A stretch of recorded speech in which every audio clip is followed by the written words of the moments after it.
हरे कृष्णा। तो अ, ये कृष्ण स्वागतम सीरीज में आप सभी का स्वागत है।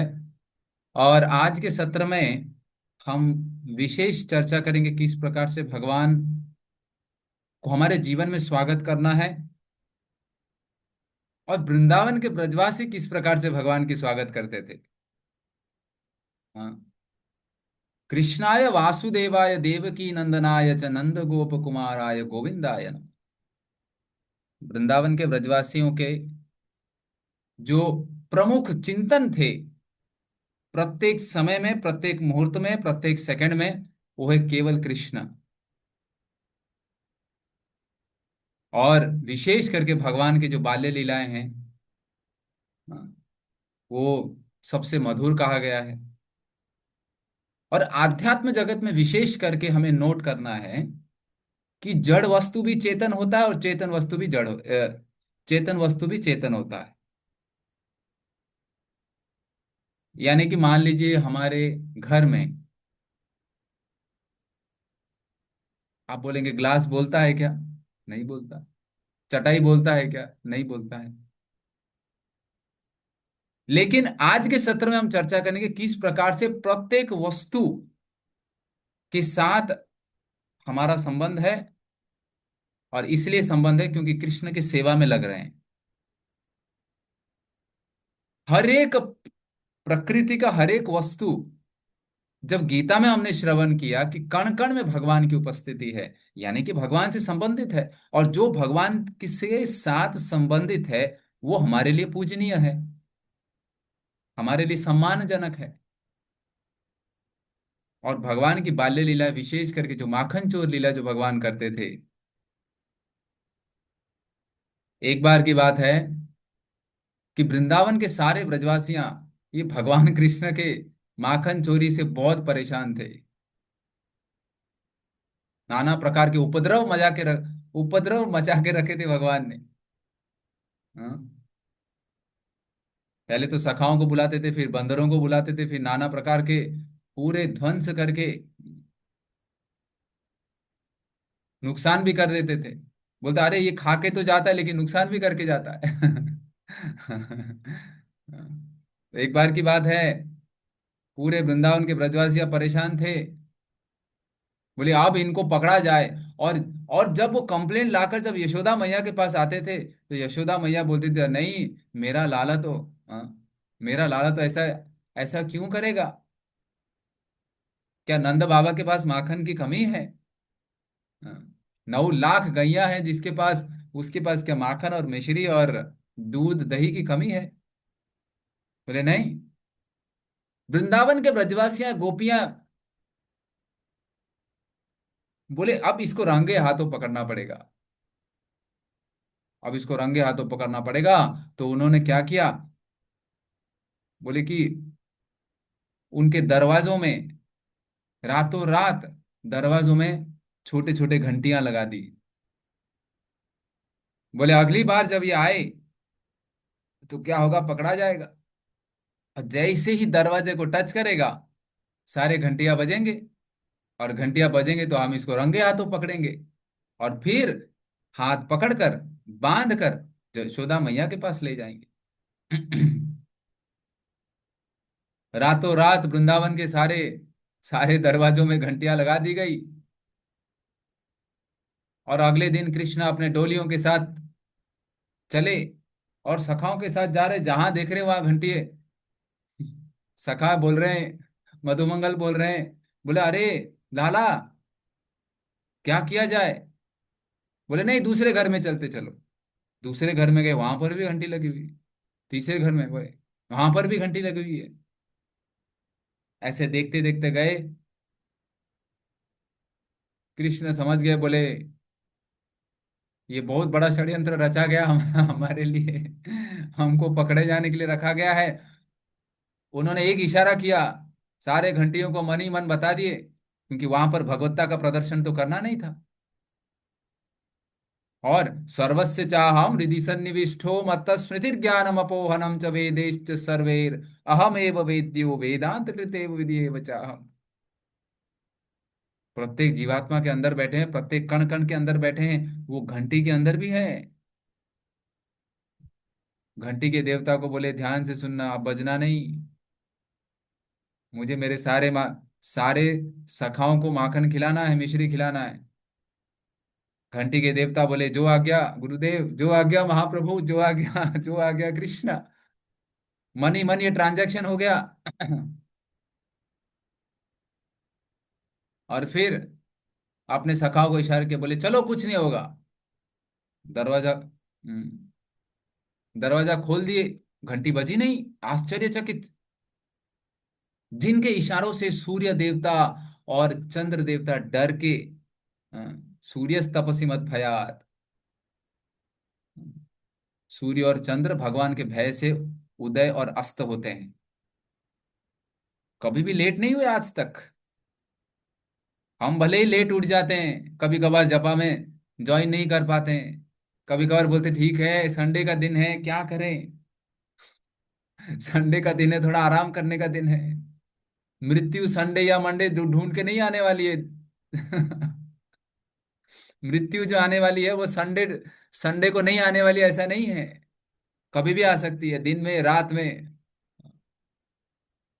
तो यहां पर जिसके भय से सूर्य और चंद्र उदय और अस्त होते हैं, वो क्या घंटी नहीं बजना कोई ऐसे आश्चर्य वाली बात नहीं है। और यहां पर क्या हुआ, दरवाजा खोला गया और सारे सारे ग्वाल वाल प्रसन्न हो गए, बोले अरे चलो आपकी बार आज आज बहुत आनंद आएगा। सारे सर्कल में बनाकर, जैसे दही अंडी में लगाते हैं ना, एक के ऊपर एक के ऊपर एक के ऊपर एक के ऊपर टोली लग गई। और बोले सबसे ऊपर अब कृष्ण चढ़ेंगे। सबसे ऊपर कृष्ण चढ़ेंगे। और लाला जब चढ़े और सबसे ऊपर गए और मटकी को हिलाए और मटकी को तोड़े और लेकर पहले खाने लगे। पहले वो पहले वो चखते हैं। पहले कृष्ण चखते हैं, यदि मीठा रहेगा मीठा रहेगा तभी अपने सखाओं को देते। और उन्होंने क्या किया, उन्होंने मटकी में से निकाला एक हाथ और चखना चालू किया। जैसे ही चखना चालू किया, सारे घंटी टंग टंग टंग टंग टंग टंग टंग टंग टंग सारे बज गए। और क्या हुआ, जो जो गोपियां दरवाजे के पीछे छुपी हुई थी, पूरा लाठी लेकर आ गई और रंगे हाथों पकड़ी।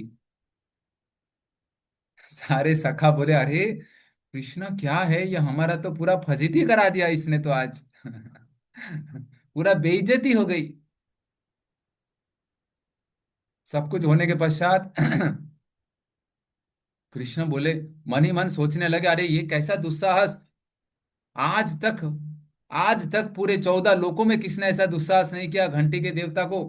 अब अब ठिकाने लगाना पड़ेगा। बोले क्या हुआ। घंटी के देवता को पूछे क्या हुआ। मन ही मन आपने ऐसा कैसा दुस्साहस किया बजने का। हे प्रभु क्या करूं, आपने तो आदेश तो दिया था कि बजना नहीं है। लेकिन लेकिन जब जब आप उस माखन को खाने लगे, और मेरा तो नित्य सेवा है कि जब भी आपको भोग लगे तो घंटी बजना है, तो मैं स्वभाव रूप से घंटी बज गई। हाँ। और सारे घंटी भगवान की सेवा में, जब भी भगवान को भोग लगता है तो घंटी बजाया जाता है। बिना घंटी बजाए भगवान को भोग लगता नहीं। तो स्वाभाविक अपने सेवा में बच गए। क्षमा करना प्रभु। कहने का अभिप्राय क्या है, आध्यात्म जगत में जो एक घंटी जो जड़ वस्तु माना जाता है, लेकिन वो भी चेतन है। पर्वत पत्थर माना जाता है, लेकिन गिरिराज गोवर्धन, हाँ, जो कि गोवर्धन लीला में वृंदावन के सारे ब्रजवासियों को एक आश्रय प्रदान किया। यमुना जी का जल साधारण जल नहीं है, स्वयं भक्ति प्रदान करने वाली यमुना जी है। वृंदावन के सारे वृक्ष भले ही बोलते नहीं हैं, लेकिन चिंतामणि है, कल्प वृक्ष है। एक एक वृक्ष अपने सारे इच्छाओं को पूर्ण करने में सक्षम है। और मिट्टी का एक एक कण कल्प वृक्ष के समान है। वृंदावन का जो धाम है, ये कोई साधारण नहीं है। जिस परमानेंट एड्रेस पे जाने के लिए हम प्रयास कर रहे हैं, जिस परमानेंट एड्रेस के लिए जाने के लिए हम एक इच्छा निर्माण किए हैं, वहां पर क्या है?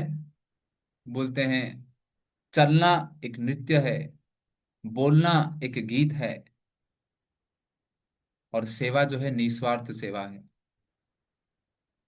और ऐसे धाम में हाँ, जाने के लिए जो चेतना जागृत करना है, वो हमें इस टेम्पररी एड्रेस पे रहते हुए चेतना बनाना है ना। कैसे बनाएंगे? मान लीजिए चटाई हो, जैसे हम चटाई को नीचे डालते हैं ना। चटाई को जैसे ही नीचे बिठाते हैं, नीचे बिछाते हैं, तो कभी कभार ऐसे पैर से बिछा देते हैं। पैर से नहीं बिछाना, उसको हाथ लगाकर रिस्पेक्टफुली करना। क्यों? क्योंकि वही चटाई सारे वैष्णवों को बैठने के लिए मदद करती है। चम्मच हो, है ना, चम्मच नहीं तो फिर कभी कभार ऐसे रहता है कि हम फेंक देते हैं।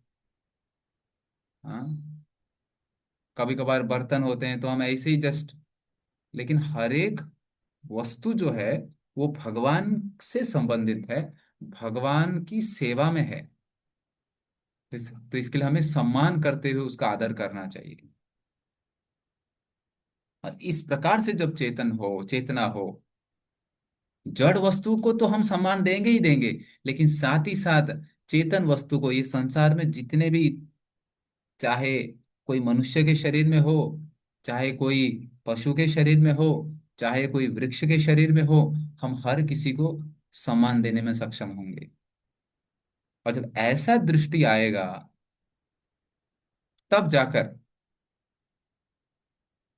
तब जाकर हम उस भगवान की उपस्थिति को हमारे जीवन में समझ पाएंगे। कृष्ण को स्वागत करना है ना जीवन में। तो कृष्ण को स्वागत कैसे करेंगे? जब ये चेतना जब होगा, जब ये दरवाजा ओपन रखेंगे, तब तो आएंगे भगवान। जब दरवाजा ही बंद करके रखेंगे कि नहीं नहीं, अरे वृंदावन के ब्रजवासियां तो प्रेम के वश अधीन होकर, वो ये वो भगवान से द्वेष नहीं करते थे कि वो माखन माखन खाने ना आए। वो तो चाहते थे कि वो आए, ताकि उस लाला का एक दर्शन हो जाए। और उतना ही नहीं, दिन भर जब माखन, हाँ, दिन भर जब ये माखन खाकर, जब इतने उपद्रव मचा के जब फिर से लौट जाते थे, कभी कभार उनको आज के दिन से कल के दिन तक भी एक रात भी सहन नहीं होती थी भगवान का दर्शन किए बगैर। कभी कभार तो किसी ना किसी बहाना बनाकर नंद रानी यशोदा मैया के महल में चले जाते थे, कुछ ना कुछ कंप्लेंट लेकर। क्या कंप्लेंट लेकर? ताकि इस कंप्लेंट के बहाने हमको लाला का दर्शन हो जाए। ये कंप्लेंट लेकर नहीं जाते थे कि अरे ये भगवान को डांट पड़े, नहीं। इस बहाने जाते थे कि कम से कम उस बहाने वो सुंदर कृष्ण के मुखमंडल का दर्शन हो जाए। हम्म। तो वृंदावन के बारे में आतुरता, उस धाम के बारे में आतुरता, वो भगवान को स्वागत करने में आतुरता, इस पृथ्वी पर रहते हुए, इस टेम्पररी एड्रेस में रहते हुए, वो आतुरता निर्माण कर सकते हैं दिन प्रतिदिन। और विशेष करके प्रातःकालीन समय में भगवान के नाम स्मरण करके इस हृदय के दरवाजा को खोल सकते हैं कि हे प्रभु, कृपा करके मेरे जीवन में प्रकट हो, मेरे जीवन में प्रकट हो जाए। मैं जो कुछ भी दिन भर में आपको भोग लगाकर खिलाऊं, कृपा करके इसको स्वीकार करें। मंत्र का जाप किसी ना किसी माध्यम से, चाहे बैठते हुए करूँ, सोते हुए करूँ, चलते हुए करूँ, किसी ना किसी माध्यम से करूँ। कितना सुन पा रहा हूँ, कितना चेतना से कर रहा हूँ, कुछ पता नहीं, लेकिन कृपा करके स्वीकार करो। हम्म।